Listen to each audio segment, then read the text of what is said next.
Mobile को आसुछि alert message आ सृष्टि होछि एक भयंकर फ्लैश सहित उच्च ध्वनि। आज दिन तमाम सारा राज्यर अनेक स्थानरू एभली खबर आसुछि। तेबे एही कारणरू प्राय लोक डरी जाउथिबा बेले कोनोसी असुविधा होई पारे बोली आकलन करुछन्ति।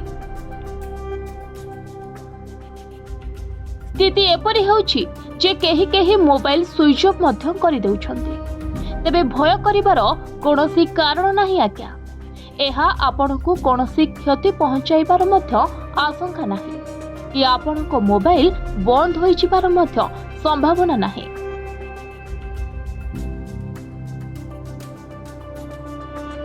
कारण एहा हेउछि टेलिकॉम विभागर एक टेस्टिंग मात्र। ओडिशा रे आज अनेक स्मार्टफोन रे टेस्ट फ्लैश पठा जाई एहार जरूरी कालीन अलर्ट सिस्टम परीक्षा करा जाइछि।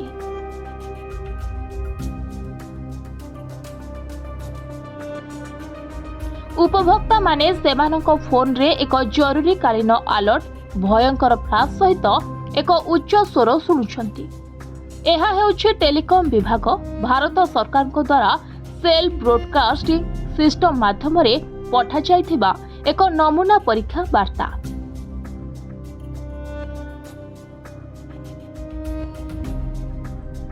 दयाकरी एही संदेश को अणदेखा करंतु नाही। आदौ भयभीत हुअन्तु नाही, कारण आपणक पक्षरु कोनोसी प्रत्युत्तर आशा करुनी संस्था। जातीय विपर्यय परिचालना प्राधिकरण जरूरी कालीन स्थिति पाई एपरि परीक्षा करुछि।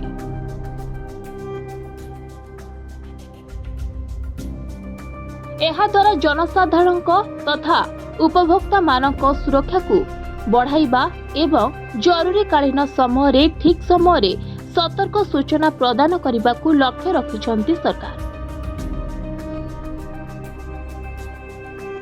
तेबे मोटामोटी कथा हैला आपण भयभीत न होई मेसेज रु बैक होई निज काम रे लागि जांतु। आउ आमको श्रद्धा करुथिले दया करी आम चैनल को सब्सक्राइब करने सहित बेल आइकन को दबांतु। Bureau report news 1।